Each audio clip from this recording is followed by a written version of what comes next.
చనిపోయిన మన తల్లిదండ్రులు పైనుంచి మనల్ని ఆశీర్వదిస్తారు, మనం చేసే పనులు చూస్తూ ఉంటారు అని మనం నమ్మినట్లయితే విజయం తప్పకుండా మన సొంతం అవుతుంది. అలాంటి ఒక చిన్న కథ చెప్పనా? ఒక 14 ఏళ్ల బాలుడు ఫుట్బాల్ ఆట ఆడాలని, వాళ్ళ నాన్న కోరికను తీర్చాలని ఎంతో ఆశగా ఉండేవాడు. అలాగా ఫుట్బాల్ ఆడే చోటికి వెళ్ళి, సార్ నాకు ఫుట్బాల్ నేర్పించండి, సార్ నాకు ఫుట్బాల్ నేర్పించండి అని అడుగుతూ ఉండేవాడు.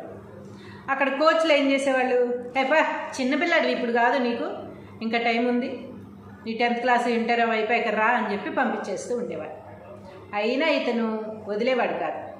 వాళ్ళ నాన్నని తీసుకెళ్ళి ప్రతిరోజు వాళ్ళు అక్కడ నేర్చుకుంటుంటే ఇతను ఇక్కడ ప్రాక్టీస్ చేస్తూ ఉండేవాడు. ఏకలవ్యుల్లాగా చేస్తుంటే ఆ కోచ్ చూసేవాడే, వాళ్ళ నాన్నని చూసేవాడు, ఇతన్ని చూసేవాడు. కానీ అతను మాత్రం నేను నేర్పించను అనేవాడు. ఎందుకంటే వీళ్ళు దేశాల మీద వాటి మీద పోటీలకు వెళ్తూ ఉంటారు కదా, కాంపిటీషన్స్కి వెళ్ళినప్పుడు ఇలాంటి చిన్నపిల్లల్ని పెట్టుకుని ఇప్పుడు కొత్తగా నేర్పించి అదంతా కుదరదు కదా. అందుకని అతను మామూలుగా ఉన్న జట్టు నుంచే ప్లేయర్స్ని పంపించేవాడు, కానీ ఇతన్ని చేర్చుకునేవాడే కాదు ఎన్నిసార్లు అడిగినా. అయితే వాళ్ళ డాడీని అలా దూరంగా కూర్చోబెట్టి ఇతను మాత్రం ఇక్కడ ఆడుతూ ఉండేవాడు. అలా ఆడుతూ ఆడుతూ ఆడుతూ క్వార్టర్స్ వచ్చాయి, సెమీఫైనల్స్ వచ్చాయి, ఫైనల్స్ కూడా వచ్చాయి. అయినా అతను నేర్పించనంటే నేర్పించను అన్నాడు. ఇతను మాత్రం అలా బయట నేర్చుకుంటూ ఉన్నాడు. కోచ్ చూసేవాడు కానీ లోపలికి మాత్రం రానిచ్చేవాడు కాదు. కానీ అతను రాకపోతే మాత్రం ఇతని మైండ్లో ఏంటి, వీడు ఇంకా ఆడట్లేదు ఇక్కడ, వాడు నేర్పించకూడదు, వాడు అక్కడ ఆడుతుంటే చూడాలి కానీ లోపలికి రానివ్వకూడదు. ఆ టీచర్ మనసులో ఏవేవో ఉండేవన్నమాట. కానీ ఇతను ఏం చేశాడు, సెమీఫైనల్స్, క్వార్టర్ ఫైనల్స్ వచ్చినప్పుడు ఇతను అస్సలు ఆ ఏరియాలో ఎక్కడా కనపడలా. ఎవరైతే ఈ అబ్బాయి ఉన్నాడో అతను అంతకుముందు వరకు వచ్చాడు, చక్కగా ఆడుకునేవాడు, వెళ్ళిపోయేవాడు. ఇతను లోపలికి రానిచ్చినా రానికపోయినా ఇంకా చుట్టూ బోల్డ్ ప్లేస్ ఉంటుంది కదా, అక్కడ అంతా అబ్జెక్షన్ పెట్టేవాళ్ళు కాదనమాట. అతను చక్కగా ఆడుకుని వెళ్ళిపోతూ ఉండేవాడు. కానీ క్వార్టర్ ఫైనల్స్, సెమీఫైనల్స్ జరుగుతుంటే కూడా అతను ఎక్కడా కనపడలా. దాదాపు 6 నెలల పాటు ఆ అబ్బాయి కనపడలా. కొన్ని రోజులు చూశాడు ఈ కోచ్ కూడా, ఏంటి వీడు కనపడట్లేదు, వీళ్ళ నాన్న అక్కడ కూర్చోబెట్టి వీడు వచ్చి ఆడేవాడు కదా, కనపడట్లేదు ఏంటి అనుకున్నాడు. కానీ ఎవరికైనా ఎన్ని రోజులు గుర్తుంటుంది, రోజు మన దగ్గరికి వచ్చే స్టూడెంట్స్ అయితే అటెండెన్స్ వేసుకుని రాలేదేటని అడుగుతాము పేరెంట్స్ని. అసలు అతను నేర్పించట్లేదు కదా. సో ఆ స్టూడెంట్ గురించి కొన్ని రోజులు అలా అనుకున్నాడు, కానీ తర్వాత మర్చిపోయాడు. 6 నెలల తర్వాత ఫైనల్స్ వచ్చాయి. ఫైనల్స్ వచ్చినప్పుడు ఆ అబ్బాయి మళ్ళీ వచ్చాడు. వచ్చి, సార్ మీకు కాలు మొక్కుతా సార్, మీకు దండం పెడతా సార్, నన్ను ఎలా అయినా మీ జట్టులో చేర్చుకోండి, నేను ఈ గేమ్ గెలవాలి కన్ఫామ్గా అని అడిగాడు. అయితే అసలు ఆ టీచరు షాక్ అయ్యాడు అనమాట. ఏంటి గెలవాలా, ఫైనల్స్కి వెళ్తున్నారు అందరూ, నువ్వు వచ్చి ఇప్పుడు జట్టులో చేరిపోయి గెలిచేస్తావా, నేను చేర్చుకోవాలా, అసలు ఈ స్కూల్కి మొత్తం చెడ్డ పేరు వస్తుంది నేను చేసే పని, నేను ఎలా చేస్తాననుకుంటున్నావు అని టీచర్ మళ్ళీ అడుగుతారు. అసలు ఇన్నాళ్ళు ఏమైపోయావు, ఆయన ఎందుకు రాలేదు అని. సార్ అదంతా నేను చెప్పలేను, ఇప్పుడు తర్వాత చెప్తాను, మీరు నన్ను చేర్చుకోండి ప్లీజ్ అంటాడు. అంటే ఏ ధైర్యంతో చేర్చుకోమంటావు, క్వార్టర్ ఫైనల్స్కి వాడలేదు, సెమీఫైనల్స్కి ఆడలేదు, అస్సలు నువ్వు నా జట్టులోనే లేవు. అది పక్కన పెడితే ఏదో దూరంగా ఆడేవాడివి, అది కూడా నువ్వు కనబడి చాలా రోజులు అయిపోయింది, నాకు దాదాపు 6 నెలలు అవుతుంది, ఇన్ని రోజులు ఏమైపోయావు, ఇప్పుడు ఎక్కడి నుంచి ఊడిపడ్డావు, సడన్గా ఫైనల్లో జాయిన్ చేసేసుకోమని అడుగుతున్నావు, మా పరువు ఏమైపోవాలి, మా స్కూల్ పరువు ఏమైపోవాలి, ఎలా జాయిన్ చేసుకోను, లేదు అనేసి వెళ్ళిపోయాడు. వెళ్ళిపోతే అస్సలు వదలలేదు ఈ స్టూడెంట్ మాత్రం, తప్పనిసరిగా నన్ను మీరు జాయిన్ చేసుకోవాల్సిందే సార్, మీ జట్టుని నేను గెలిపిస్తాను, మనకి పథకం తీసుకొస్తాను, మన దేశం పేరు నిలబెడతాను, నాకు 100% నమ్మకం ఉంది, నన్ను జాయిన్ చేసుకోండి సార్ అని అసలు కాళ్ళ వేళ్ళబడి బతిమాలేస్తున్నాడు. తిండి నిద్రాహారాలన్నీ మానేసి అక్కడే ఉంటున్నాడు, వెళ్ళట్లా. ఇంకేం చేస్తాడు, ఎవరైనా అంతే కదా మరి. ఒక వ్యక్తి అంతలా బతిమాలుతున్నాడు అంటే మనం కూడా 100% నమ్ముతాం కదా. ఏం చేస్తావు, అయినా అసలు నమ్మినా నమ్మకపోయినా ముందు ఏం చేయలేని పరిస్థితి.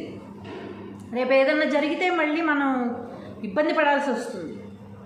కాబట్టి వీడి ధైర్యం ఏమిట్రా బాబు అసలు అని ఆ కోచ్కి అర్థం కాలేదు. అయితే అంతకుముందు ఇలాంటి స్టోరీలు చాలా చూసింటాడు కదా ఆయన, అంటే అంత పట్టుదల గల వాళ్ళు గెలవడం అలాంటివి. కోచ్ ఊరికే అయిపోయారు కదా, ఎన్నో స్టోరీస్ చూస్తుంటారు కనుక సరే చూద్దాంలే ఏది తలరాత ఎలా ఉంటే అలా అవుతుందని ఆ బాబుని జట్టులో జాయిన్ చేసుకున్నాడు. తన టీంలో జాయిన్ చేసుకుని చక్కగా నేర్పించాడనమాట. ఫైనల్స్కి ఇంకెన్నో రోజులు లేవు, కొన్ని రోజులే ఉన్నాయి. ఆ కొన్ని రోజుల్లోనే అతనికి మంచి ట్రైనింగ్ ఇచ్చారు. సరే ట్రైనింగ్ ఇస్తూ నీ ధైర్యం ఏమిటో నాకైతే అర్థం కాలేదు, కానీ నేను నా ప్రాణాన్ని నా పరువుని పణంగా పెడుతున్నాను. నిన్ను తీసుకోవడం సడన్గా అంటే మాటలు కాదు కదా. నువ్వు అంతకుముందు ఏదో పిచ్చిగా అక్కడ ఆడావు, నా ట్రైనింగ్లో ఆడలా. ఇప్పుడు కూడా అసలు అంతా అయిపోయి లాస్ట్కి వచ్చిన తర్వాత ఫైనల్కి వెళ్ళే టైంలో మళ్ళీ వచ్చి ఇంతగా బతిమాలేసావు. నాకు అసలు ఏం చేయాలో కూడా అర్థం కాలేదు. సో నా ప్రాణాన్ని నా పరువుని ఈ స్కూల్ పరువునంతా నీ చేతిలో పెడుతున్నా. నువ్వేం చేస్తావో మరి, నన్ను ఉంచుతావో పీకుతావో ఈ జాబ్ని నాకు అర్థం కాలేదు. ఇంకా నీ చేతిలోనే ఉంది మా పరువు అని ఒక మాట మాత్రం చెప్పాడు శిష్యుడు. అయితే తను అన్నాడు, భయపడకండి సార్, మహూనా నేనున్నాను, మన జట్టును గెలిపిస్తాను అని భరోసా ఇచ్చాడు. కానీ గురువుకు మాత్రం అసలు ఏమీ అర్థం కావట్లేదు, కన్ఫ్యూజ్లో ఉన్నారు ఆయన. వీడి మాటలేంటి, వీడి వయసు ఏంటి, వీడి ధైర్యం ఏంటి అని అర్థం కాక సరే అని ఇంకెలాగలా ఫైనల్స్ వచ్చేసాయి.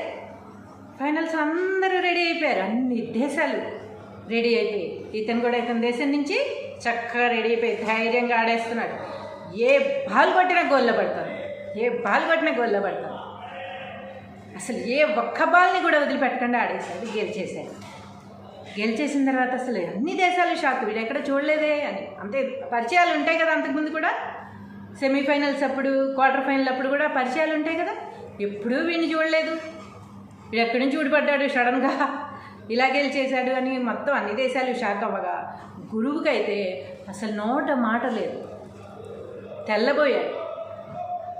ఇది ఎలా సాధ్యమండే అన్నట్టుగా శిష్యుడిని పిలిచి, ఎలా సాధించావు, నీ పట్టుదల ఏమిటి, నీ ధైర్యం ఏమిటి అంటే ఆయన చెప్పాడు, సార్ ఇన్ని రోజులు మీరు జాయిన్ చేసుకోనన్నా నేనేమీ పట్టించుకోలేదు, ఏదో అక్కడ ఆడుకుంటూ ఉన్నా. కానీ ఇది మా నాన్నగారి కళ సార్, నేను ఫుట్బాల్ ప్లేయర్ అవ్వాలనేది మా నాన్నగారి కళ.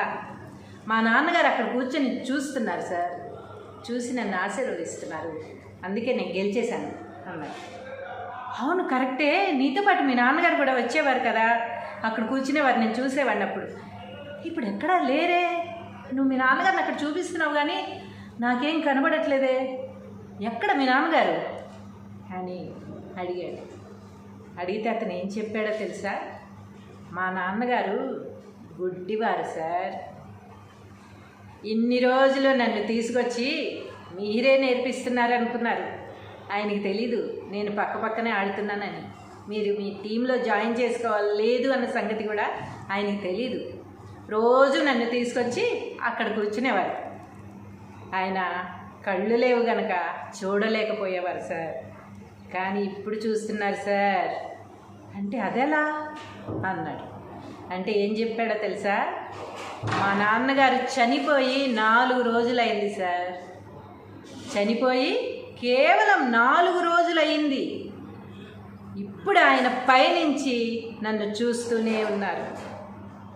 నేను ఫైనల్లో ఆడాలి అన్నది ఆయన గోల్ కనుక అక్కడ కూర్చుని ఆశీర్వదిస్తున్నారు, ఆయన ఆశీర్వాదాలతో నేను గెలిచిపోయాను సార్ అని చెప్పగానే గురువుకు ఒక్కసారిగా అసలు ఏం మాట్లాడాలో కూడా అర్థం కాలేదన్నమాట.